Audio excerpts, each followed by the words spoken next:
Hello everyone, welcome back to the channel for another video. Thank you so much to everyone who's watched our videos so far and subscribed and liked and got some really good positive feedback. I really love having those types of conversations. I think it just illuminates parts of the industry that you normally don't get to see, and hopefully it actually inspires you to kind of take up your passion and make it a thing. But wanted to kind of spend a moment today just sort of talking about the story, sort of how I got here, how the studio got here, and what Harbor Music is, and sort of just give some full context to this whole ordeal that we've got going on here. I started playing music when I was pretty young. Not like as young as some, but younger than most. I got my first guitar when I was like 13 and grew up playing in church. My dad's a musician, so I got to watch him kind of cut his teeth, playing in church bands and things like that. And so I learned a few kind of cowboy chords on the guitar, but I was always just fascinated by music. And I remember the first time that my youth group band and I completed a song together. Like, we got start to finish, and we kind of just looked at each other, and I was like, that was cool. And that was like one of the first moments I can remember being like, okay, this is something that feels right inside of my soul, something that I like to use to express, and something that I'm very, very interested in. But I was also an athlete growing up. I played baseball pretty competitively, and that was also a huge focus of mine. So when the decision for college kind of came about, I was initially signed to go play baseball at a Division II school in West Virginia. Long story short, about a week before I was supposed to go off to classes, the head coach quit. And I didn't feel quite comfortable moving halfway across the country and playing baseball for a coach I didn't know. But there was always this sort of music thing in the back of my mind. Luckily, I had received a call from Greenville College. Coach Rinker there had wanted me to play baseball, and I also knew that Greenville had a pretty great music program. Fast forward to kind of in the middle of college, I really didn't, although I kind of started out as a ministry major, I didn't really take music all that seriously, but I had a lot of really talented friends and people around me, and was just always so fascinated by what they were doing. I met two of my best friends, Brendan McDonald and Matt Holland, my sophomore year, kind of the end of my freshman year, my sophomore year. We were driving in the car one day, and Brendan put on a song by Tyler Bryant called Say a Prayer.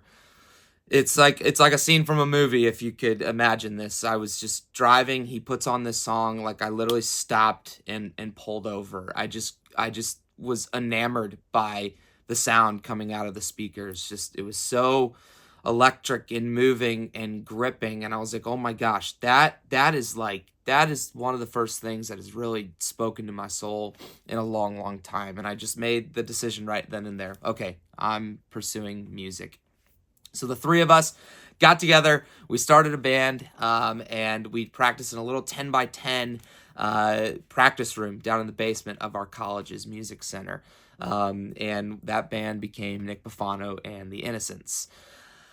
We did some really cool things as a trio, and my good buddy Adam Curry also played on a lot of those records and helped us out a good bit. And man, those were special times. It was just kind of no fear. We're throwing everything at the wall, seeing what we can do, and really kind of developed this attitude and some things that I'm really proud of that honestly inform a lot of my decisions today. We just were not going to be beaten. We were just going to be the best band on campus. We were going to put out the coolest music videos. We were going to write the coolest songs. We were going to move to Nashville and really do it right. Fast forward a few years later, I'm not much of a lead guitar player. I can do it, and I like to do it, and I'm working on it. But then there's guys like Tyler Armstrong who are just incredible and have such a voice and such a profound way of playing their instrument. And so Tyler and I got introduced through a mutual friend. I convinced Tyler to move from Nashville to Greenville to come play some shows with us, and that was in 2015, and he hasn't left since, which is kind of cool. That iteration of the band, the four of us, was awesome. We kind of were doing weekend runs all across the Midwest, still in school. I graduated early so that we could continue focusing on music. I'm really proud of that band, and though you kind of look back on some stuff that you did back in the day and it looks a little cringy now, but that's kind of all part of the fun and part of the process. Like, you just don't know what you don't know. And we certainly didn't know much, but we did know that we thought we were really doing something. And in a way we were. Like, we were setting the groundwork for some things that I find and value really important in my life now. So that band, as college ended, sort of dispersed in a way. Brennan and Matt decided to move to Nashville to pursue some careers in their respected fields, and that was a beautiful decision. Tough to see my brothers go, but we celebrated the time that we had, and it was a really good transition. We ended up having a few more members, and that includes TJ Steinwart, who also went to Greenville, joined that band. Some really cool and beautiful things that we did with that band. We got to open up for Blackstone Cherry. We opened up for Marcus King at the Duck Room in St. Louis back before Marcus King kind of blew up. We opened up for Boston at the Prairie Capital Convention Center in Springfield, Illinois, which is, kind of a highlight and something that, I'm proud of and was a really cool experience. During that time, there was a bit of a transition that happened because initially it was my band, and I was the one writing the songs and kind of leading the ship. But adding Tyler and TJ and other members, it was becoming clear that this was more of a unit. This was more of a thing, especially with Tyler contributing a lot more on the writing. Lots of conversations, some difficult, some really easy. We ended up renaming that band to Feel. That iteration of Feel put out a single and a full EP after that we worked with Stephen Lywicki down in Nashville. This point in my life, this is like 2018, 2019. I'd been married for 2 years. I had started a career in real estate to kind of supplement income. This is a point in my life where I look back and I don't have regret about it at all, because I don't think that that's healthy, but it's definitely a learning point and something that I'm able to share wisdom because I've actually been there when bands are considering starting something or really pursuing something. I was fighting this tension in my mind of, yes, I want to go all in on this music thing and make this my career. But then also I sort of fell in love with business and this job security and having money, if I'm just being honest. And so unfortunately, I kind of had my feet on both sides of the line there. There was one half of me that was really excited about the band, and then one half that was really excited about buying a house and having kids and really focusing on securing security in life. And obviously my kids are a blessing, my wife is a blessing, my house is a blessing. Like, those are amazing things. I'm not comparing the two, but the moral of the story is I wasn't sold out to the band or to music. And I had to come to grips with that. I just couldn't provide what the group needed. A lot of other reasons as well too, but I made the decision to step down and sort of go back into pursuing this real estate thing full time. So Feel went on and had a few other iterations, and a couple years later, you have the version of Feel that you have now, which they're crushing, and I'm so pumped to be a fan and just support those guys however I can. Those are my brothers, and I love them dearly, and I'm so glad to just be around them and help in whatever capacity I can. But on my end, I went kind of full in on this real estate thing, and it was a really fruitful time of life, believe it or not. I learned how to run a business. I learned how to manage my finances. I learned how to manage my time. I learned how to just network with people. But all the while, there was this kind of thing in the back of my mind that I am building something that doesn't feel authentic to myself, and it didn't feel authentic to the relationships that I was building. Granted, I met some people in the real estate industry who are incredible people, and they're some of my really good friends, and I could call them right now, and it would be like we never missed a beat, and I'm really thankful for that. But then there were also a ton that business is this really nasty thing if you let it, where it becomes transactional. Like, what can you do for me, and what can I do for you, and how can we grow each other's businesses? And it just got gross at one point. I was pretty financially secure and successful, and made more money than I ever thought I was going to make as a 25-year-old kid or whatever I was at the time. But again, there was always this voice kind of in the back of my mind, just realizing that something wasn't connecting with who I feel I am created to be and what I'm supposed to be doing with my life.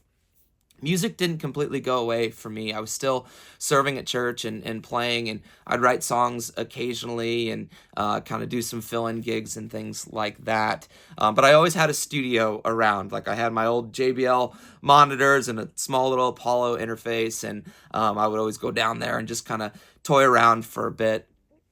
It wasn't until we moved into this house that we're in now, which would have been late 2019, 2020, and it's right around the time I moved to Alton. I just made a decision, and part of it was, being here in Alton and kind of being refreshed and excited about what's going on in the city.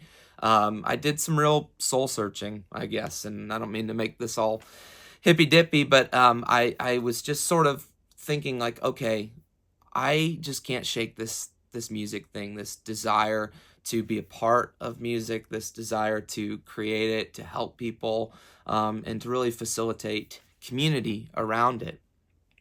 I really think that this house was kind of not by chance that we found it. It was on Facebook Marketplace. We weren't looking for a house. It just happened to pop up, and I noticed it had this garage out here, and it was huge. It's a 35 by 50 foot building, and it had its own electrical service, its own plumbing out here, and it was far enough away from my house to where I knew I could make some noise out here without disturbing my neighbors or my wife and kids on the inside. And so I started just to move gear into here. And at the time, nothing was finished. There was terrible orange, ugly cabinets everywhere, spiders like you wouldn't believe, mice, the whole bit, drywall that was crumbling to the bits, and there was no heating out here. So I had to drag like space heaters in here, or a window air conditioning unit to try and stay cool in the summertime. And what I wanted to do was just create a space where people felt welcomed. I know that seems very simple, but that was really my only intent with it, was like, let's just kind of open the doors and see what happens. It was right around that time that Tyler and I reconnected. We never really completely lost touch, but we definitely weren't as brotherly as we are to this day. And that happens. Seasons come and go, but Ty and I connected, and he started he brought over an amplifier, and it was this old Gibson GA5, which is sitting right out there in the live room there. And he's like, hey, check out this old amp. And I played it, and it was awesome. And then at the end of the night, it was time for him to go home. I was like, hey man, you forgot your amp. He's like, oh, just leave it here. I think it belongs here. This place has got some mojo. That's exactly what he told me. And I was like, oh, okay, cool. So this Monday night thing that we had going on was really cool. It started just like 4 or 5 of us, really close friends of mine, getting together, not really with any purpose other than to just hang out, share life together, and try and write some songs or work on music, just to see if we could get some things rolling. So right here, like about right where I'm sitting, we had a patio propane heater that sat right here, and the 5 of us would circle around it with our acoustic guitars and just try and write some songs and hang out. And those were like 2 or 3 beautiful years that we had. And eventually we ended up calling it Community Night, which if you follow along, you may see that we still have to this day. I had my recording rig sort of set up behind me, and my first client ever was a gentleman named Matt Heaton, who's awesome. I love Matt so much, and he's just fun, such a great musician, and always has such a great attitude when recording his music. And we recorded drums 5 feet over there. I had 3 microphones, and we made a full album, which is crazy. It was kind of beautiful, the simplicity of it and the sort of limitations that we had trying to make this record. And I'm really proud of that because it's the first thing we've ever done here. I have that album actually sitting up on one of the drum racks over there just to remind myself of kind of where we've come from and where we are now. And what I did was every project that came in here, I just started reinvesting, buying more gear, buying more microphones, buying acoustic panels, or just anything that I think would help us make a better product. I can't also forget to mention the people that have helped along the way. We have had construction nights in here where literally like 7 or 8 of my best friends show up, and we are putting on the tool belts and doing this thing ourselves. We're framing up walls, framing up windows, insulating. I mean, the stories that just come from the construction nights are beautiful and hilarious and really, really unsafe. Don't tell OSHA, or the city for that matter. But I'm just joking. But it was just cool to see this space kind of come to life. I went to thrift stores every single day just to try and find things that I felt belonged in the studio. So little trinkets and things that sit on the console and memories from, bands and years past. And then people started bringing things over, and it's sort of just a time capsule of this period of time, where they've been as individuals and their stories, and sort of bringing it here. And so I get a lot of comments, and this is not necessarily by my doing, but about the vibe in the studio that Ty and I have created here. Just being a collection of a bunch of cool things and stories, and things from Tyler's dad who passed away. There are a lot of his this lamp that I'm looking at right here is his dad's. And so just having a space that you walk in and there's no shortage of things you can look at and get inspired from or make you feel something. It was right about that time where Tyler and I decided to form sort of a formal partnership, and it's still not really formal, don't tell anybody, but we just said, hey, this feels like a really good thing, a really wholesome thing. Let's call this something. Let's do something with this. And so we called it Harbor. Dwelled on that name for a while because the metaphor of a harbor is it's a place where the ships go to rest, to refuel, to repair, but there's the metaphor that they're going to go back out into sea or into the waters to begin their journey. And so that metaphor really made sense to me when creating this space.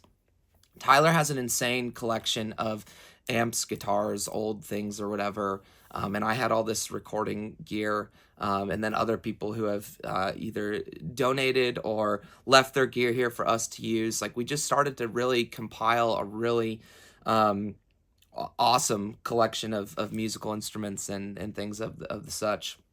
And so this idea that sort of just started from opening the doors for people to come hang out has kind of blossomed into this thing where it's like, oh my gosh, we actually have like a real recording studio here now. And I cannot also fail to mention a beautiful person by the name of Dan Kaufman. I don't know Dan super well. Of course, I've talked with him plenty of times and have thanked him, but he's a really good friend of Tyler's, and just a very sweet man, and very compassionate and understanding, and really digs what we're doing here. And so a lot of the material that you see here at the studio, Dan, the construction material, Dan donated to us because he wants to see us succeed, and he's really happy that there's a younger generation of music who is carrying on this legacy of rock and roll and of organic music and really doing things what we feel is the right way. There's no right way, but it feels right for what we're supposed to be